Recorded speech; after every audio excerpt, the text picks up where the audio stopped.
So I believe you have learned about this. I believe your teachers have taught you a lot about this. What you should be seeing on your screen now is the river system. Let me try to close this information that is by this side because I don't want to confuse you. Let me close this information that is here. Okay, yes. Let's check. You can use your fingers to zoom in. You can use your fingers to zoom out. So just use your fingers to zoom in, zoom out. You can go to the left, you can go to the right. You can also rotate your screen so that you can see well. So the first thing that we're going to discuss is the river system. River system. River system. So I believe you know what a river system is. If you did not know what a river system is, I want to tell you that the river system refers to the river and its tributaries. River system refers to the river and its tributaries. This is a river system, a river and its tributaries. Someone is asking themselves, what is a tributary? A tributary is a smaller stream that join the main river or that join the mainstream. A smaller stream that join the mainstream. You can write it down. What you can do is to write it down. Tributary refers to a stream that joins the mainstream. As you can see here on the screen, I believe you can see the screen class. On your screen now, you should be able to see this that I'm highlighting by yellow here. This is a tributary. As you can see, this is a tributary. It is what we refer to. I'm highlighting by yellow a tributary. Yeah. And I've indicated here, this thing that I've highlighted by green indicates a tributary. That's a smaller stream joining the main stream. So you should know that. It's very important for you to know these definitions. Tributary is a smaller stream joining the main stream. So as you can see on our river system, you can see this thing that is pointed as the source. This is the source. So I believe you know by now that river source refers to the starting point of a river. River source is the starting point of a river. I want you to know that, and I want you to understand that this is the starting point of a river. You can write it down on your notebook. River source is the starting point of a river. The definition is there. Starting point of a river. And here you can see, learners, you can see here that this one is pointing to the river mouth. This is the mouth. So it has source and it has mouth. So mouth is where the river enters the sea or ocean. Mouth refer to where the river enters the sea or the ocean. Let me make sure that you have this definition with you here. Where the river enters the sea or ocean. Let me provide you with this definition. It's a point where the river enters the sea. It's very much important for you to know, and it's very much important for you to understand that one. A point where the river enters the sea. So the last arrow indicates what we call confluence. As you can see here, confluence. It's pointing to this one. This is the arrow that I'm referring to. It points where the streams join. So confluence is where two or more rivers join. Where two or more rivers join. This is a point where two or more rivers join. I want you to understand that one. Confluence refers to where two or more rivers join. So, as you can see, there's also this arrow which indicates to the watershed. You can see the arrow indicating watershed. Watershed is this place indicated by blue here. I've drawn some lines, blue lines there. They indicate the watershed. So the watershed is a high-lying area that separates two different drainage basins. It's a high-lying area that separates two different drainage basins. It can be a mountain, it can be a ridge, but it is a high-lying area that separates two different drainage basins. Let me make sure that I provide you with that definition. Very much important concept class. Watershed is a high-lying area that separates two different drainage basins. High-lying area that separates two different drainage basins. There, indicated by purple, is the watershed. I believe you understand that one by now. So, and then what I want you to also understand, you must not confuse the watershed with the interflow. The interflow is a land that separates streams in the same drainage basin. Interflow is the land that separates streams in the same drainage basin. Let me try to provide you with that definition. So this place, let me try to draw it there for you. This place, the land that separates streams in the same drainage basin, this place, that I'm indicating by blue here, the land that separates streams of the same drainage basin, all this place, where two streams are separated, we call it interflow, because it's the land that separates streams in the same drainage basin. Then the watershed separates two different drainage basins. This one separates streams of the same drainage basin. I believe you understand that one by now. So before we move on, I want you to know these important concepts. The first one is the permanent river. Permanent river, you should know that permanent river flows all year round. You should know that by now. Then seasonal river only flows in the rainy seasons. Seasonal river or periodic river flows in the rainy seasons. So then the episodic flows only after a heavy rainfall. You should know that by now. Then the exotic originate in areas of heavy rainfall but flows through dry areas. You should know that and you should understand that by now. Then the drainage basin class. Drainage basin is the area drained by a river and its tributaries. Drainage basin is the area drained by a river and its tributaries. Then infiltration is water that seeps into the ground after it rains. Then groundwater is water found within the earth's surface. Those are the concepts that I wanted us to master today. So please make sure that you take a screenshot so that you will be able to catch up later. This year we discussed the river system. This is drainage basin 1, drainage basin 2, they're separated by the watershed, because the watershed is the high-lying area that separates two drainage basins. Let's go through this for the last time. My learners. Permanent river, permanent. It is permanent. It is always there. So we have to know that it flows all year round. Seasonal river, you should know that it is seasonal. It goes with seasons. So this one class only flows in the rainy seasons. Seasonal has to do with seasons. So then the episodic flows only after heavy rainfall. It's episodic. So then the exotic, this one, you just see the water passing by you and you don't even know where it rained. It originates in areas of heavy rainfall but flows through dry areas.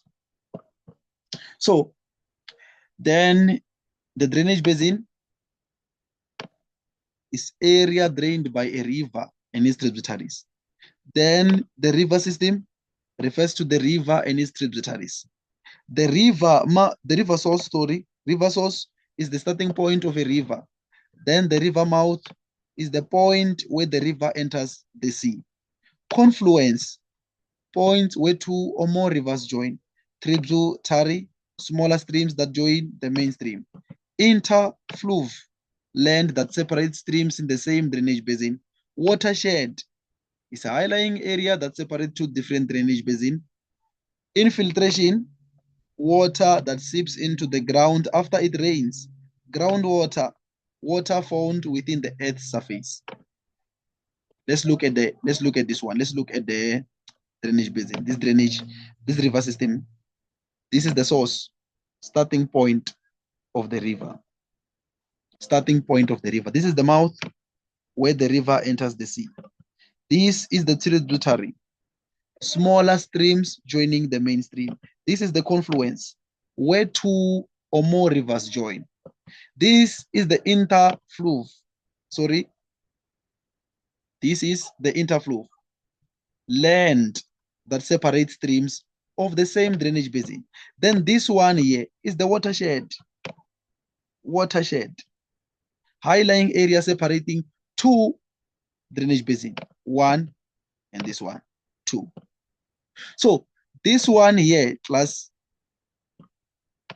this one is the catchment area. This one that I'm highlighting by red here. I'm highlighting by red here. Now, let me also add that this is the catchment area. I don't know how I did not add my definition of the catchment area here. So this is the catchment area. This is the upper reaches of a drainage basin. The upper reaches of a drainage basin. Let me do it there. Catchment area is the upper reaches of a drainage basin. Thank you. So this is the land that supply the drainage basin with water. I wanted to know that definition also.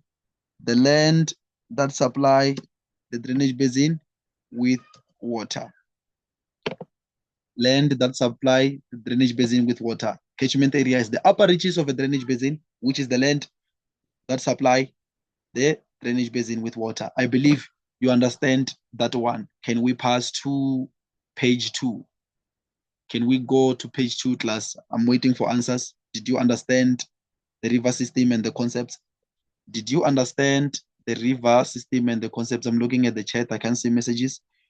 Did you understand the river system and the concept? So that we can go to number 2. Where are my learners? Okay. I believe you are just struggling to write down the answers. So let's just proceed. Let's just proceed. Okay. Let's proceed. Now we are discussing drainage patterns. Drainage patterns. Drainage patterns. We're discussing the types of drainage patterns. In fact, types of drainage pattern. So we'll focus on these 4. The first one is the sedimentary.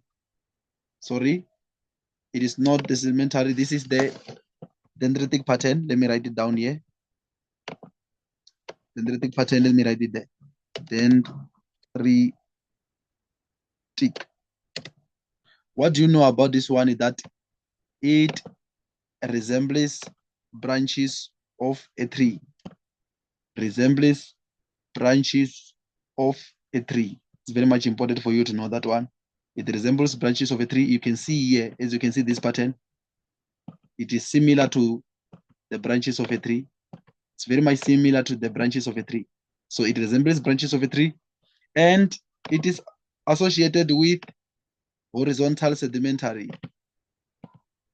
This is why the first thing that came in my mind was the sedimentary rock. So it is associated with horizontal sedimentary and massive igneous rock. Massive igneous rock also. Then I wanted to know the underlying rock structure of this dendritic pattern is that it occurs on rock that have an equal resistance to erosion. We've discussed the dendritic pattern. you know that it resembles branches of a tree. It is associated with horizontal, sedimentary, and massive igneous rock, and that it occurs on rocks that have an equal resistance to erosion. So then there is this one, rectangular. The rectangular, you must know that the main streams has 90 degrees bends along its course. The second thing you should know is that the tributary join the main stream at 90 degrees. The last thing you should know is that it forms in horizontal sedimentary rock with many joints. Then the underlying rock structure of this one, it forms on igneous rock that has many joints. If you cannot be able to copy this one fast, you just have to take a screenshot. You can zoom in, you can zoom out. So that's it there. Then we have the radial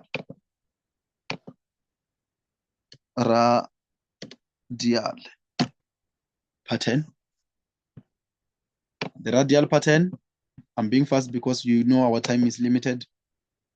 The radial pattern, river flows away from a central point, such as a volcano or a dome.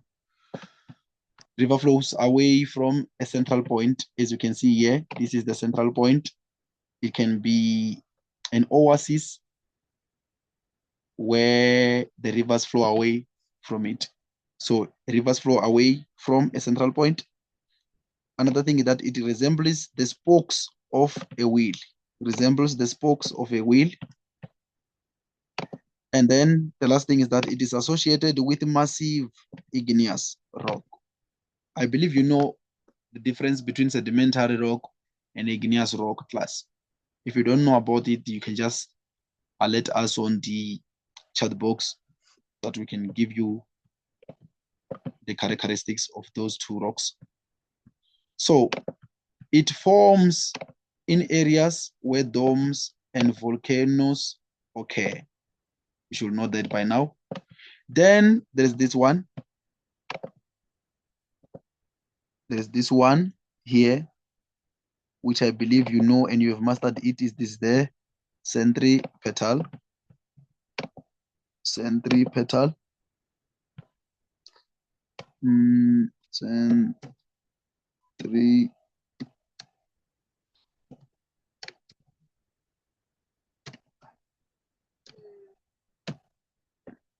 Okay. This one, rivers flow towards a central point. You must know that on a radial pattern, rivers flow away from a central point. Then on this one, rivers flow towards a central point. It is even indicated by the arrows there. So the central point could be a lake or a basin. You should know that by now. Then the underlying rock structure of that one class is that if you do not understand this one, just take a screenshot. It is clear information. Just take a screenshot. When you check the screenshot on your own, you're going to understand everything that has been highlighted. Dendritic pattern resembles branches of a tree.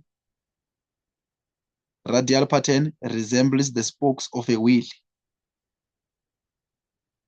Rectangular tributary join the main streams at 90 degrees. Centripetal flows towards a central point, while radial flow away from a central point. So there are too many things that you can relate from this one. You can just check them out. It's very much important and very much simple for you to understand. Let's just proceed to other topics. That one, take a screenshot, rotate your screen, take a screenshot. You will understand it. It's very much clear. So here is the longitudinal profile. Longitudinal profile. I believe I will do revision on these things. So don't worry if you did not understand something. We'll do revision on it. We'll have a session for revision. So the longitudinal profile, I want you to know that it is a profile that shows a side view of a river from the source to the mouth. It's a profile that shows the gradient of a river from the source to the mouth. A profile that shows a side view of a river from the source to the mouth. By this side, it is the height above sea level. Then here, it indicates the upper course. Then this is the middle course. Then the lower course, divided by these arrows here, divided by this black line indicates the division between upper course, middle course, and lower course. So make sure that you take a screenshot of that one. We don't have much time for you to copy it exactly. Just take a screenshot. Please take a screenshot of that one. You will copy. We want to discuss the characteristics of the upper course, middle course, and lower course now. So here it is, class. Here it is. Let me try to push it here so that anyone can see it, okay? So on the upper course, you must know that valley is V-shaped. It's V-shaped, narrow. It's narrow. It is narrow, and deep. Valley is V-shaped. It is narrow and deep. Then on the middle course, Varo is now an open V with more gentle slopes. Then on the lower course, I wanted to know that the valley is very wide. Upper course, it is V-shaped, it is narrow, it is deep. Middle course, Varo is open V-shape with more gentle slopes. On the lower course, valley is very wide. So on the upper course, there's turbulent flow. We'll discuss that today. Turbulent flow. Then volume is low on the upper course. Volume is low. Water volume is low. We'll discuss that. Water volume is low. And there are waterfalls and rapids. Waterfalls and rapids are found on the upper course. We'll also discuss waterfalls during one of our sessions. We'll discuss waterfalls, we'll discuss rapids. For now, it's just important for you to know this table. So on the middle course, flow is less turbulent. I said we will discuss about turbulent today. Volume and load increases. On the upper course, volume is low. Here, volume and load increases. Then the middle course, larger streams may meander. We'll talk about meander on one of our sessions to come, maybe next week. So then there's small floodplains. Small floodplains may be found. We'll also discuss the small floodplains, or we'll also discuss the floodplains, hopefully when we discuss the fluvial forms. So the laminar, this is the lower course. Laminar flow, there's laminar flow here. It's not turbulent. On the upper course, it is turbulent. In the middle course, it is less turbulent. Then on the lower course, there's laminar flow. Laminar flow with greater volume. So what I want you to understand is that some features include meander on the lower course. Some features include meander, and then oxbolecs. We'll discuss oxbolec, floodplains, braided streams. We'll discuss all these things that we are hearing here. I want us to take a look on that one. I want us to take a look back here on the longitudinal profile. They say here it is like this. It is less turbulent here. Then here it increases. Then on the, when it reaches the lower course, it is too wide. Here it's turbulent. Here it's turbulent on the upper course, turbulent flow. Here less turbulent. Then here there's laminar flow. Then here on the upper course there are waterfalls. Then on the middle course, meander. Then here there are floodplains, rapids, and a lot of things that happens there. We'll discuss all these things. We'll also do revision on this one. You will understand it very well. So let's take a look at this table once more. Upper course is V-shaped, narrow, deep. There's turbulent flow.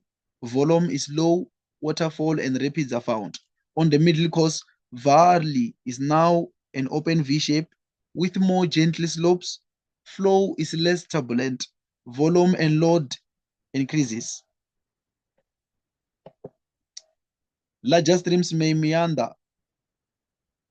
Small floodplains may be found. Then on the lower course, the valley is very wide. Laminar flow with greater volume.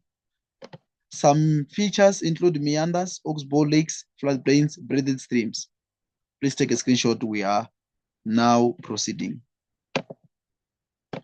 Then we'll close with this one because our time is up. We'll just close with the laminar flow and turbulent flow. This is our first session. The video is available. I will share it on the group. So here we are discussing the discharge of a river discharge, discharge of a river, discharge of a river. Discharge of a river refers to the flow of water in a river, the flow of water in a river, the way the water flows in a river. So there are two ways. The first one is the laminar flow, which I said we were about to discuss. Now we are discussing it. It is more common on the upper course. So, sorry, the turbulent flow is more common on the upper course. The laminar flow is common on the lower course. Laminar flow, as you can see indicated there, is smooth. The first thing you should know about the laminar flow is that it is smooth. It's found in the lower course, smooth. Like when the water is entering the sea, you can see smooth. So there are no rocks. This is why it is smooth. There are no rocks that disturb the water, the flow of the water. It is less. There are no obstacles. There are no rocks. There are no obstacles. So it has a low rate of erosion. It has a low rate of erosion. That's what you should know about the laminar flow. It's smooth because there are no turbulence, there are no obstacles, there are no obstacles, there are no rocks. So it has a low rate of erosion. Then the turbulent flow here, as you can see, the turbulent, you can see as the arrows, as I've indicated by the arrows, the water is not going straight. Water goes in complex tumbling circular movements, as I have written, as I have indicated there by my drawings.